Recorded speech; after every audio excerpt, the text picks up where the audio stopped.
Oh, Ioan Holender is one of the most important directors of the opera world in the history of opera. I mean, there have been great intendants, and every intendant, the great directors, especially when they are in major houses for so long, make a very large impact on the world of opera, and this certainly Ioan Holender has done.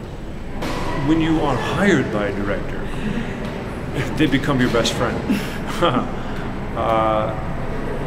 I think certainly Ioan Holender gave me opportunities in Vienna and trusted me with new repertoire, like new Verdi pieces, or even a commission piece that perhaps someone else might not have. So yes, you develop a very strong working relationship.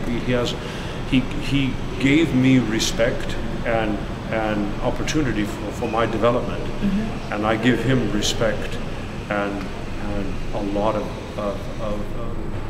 admiration and gratitude for what he's done for so many singers, and certainly for me as well, very much so.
Why is it important for you this particular project?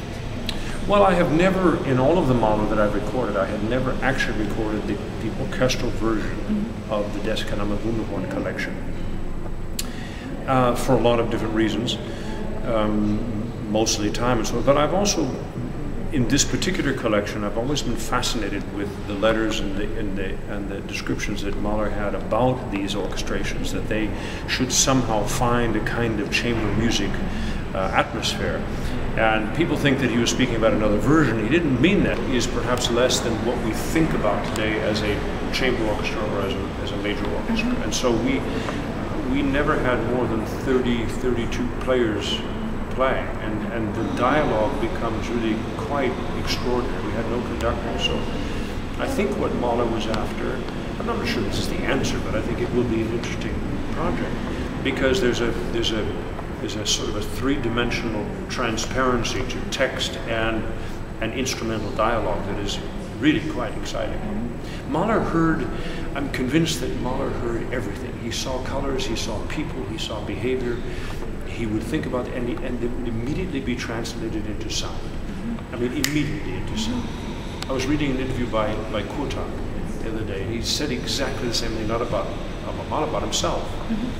And I'm sure that this is where, you know, when Mahler would see kids playing in the field with one another or doing silly things, he heard music, he heard sound. If he looked at someone's face in their eyes, he heard a sound, a tone. And I think this is what fascinates me a great deal in his songs. Do you remember your first encounter with Mahler? Yes, I do. Very specifically, I was, I believe, 19 years old. I was driving from about a half-an-hour journey to go teach. I was an assistant voice teacher at a community college, and I decided it was time to learn more about Mahler. I was going to a summer school and I'm going to sing some Mahler songs for the first time, and I really didn't know much about his music, so I checked out some cassettes from the public library, and I was driving down the highway listening to Symphony No. 1, and I looked down at the speedometer. Which premiered here in this very opera house. Oh, fantastic, exactly. And all of a sudden I realized I was going about 30 miles an hour on the freeway, and I was just, my mind was numb, and I pulled over to a rest stop, and I listened to the whole symphony. I was horribly late getting to the school, and they were all very angry, but it just completely overwhelmed me, and I've been overwhelmed ever since.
I do not want to be pretentious, or I don't follow. The only sport I follow is golf, and I'm a very passionate golfer. I don't know much about other sports, but the big tournaments like the World Mastership, the Master Tournament, or whatever, World Cup. World Cup. It's Weltmeisterschaft in Weltmeisterschaft, yeah, Weltmeisterschaft. That's what it. You know, this is very fun to watch. I mean, I love to watch athletic events at the highest level. I love the Olympics. I love ice skating, all that sort of thing. You know, because you're watching something really quite extraordinary. This is very fun, and it was very exciting to see that in America we do not have a soccer tradition, but we're building one, and it's an important sport. It's a wonderful sport. My kids grew up playing football, which is, you know, is a wonderful sport.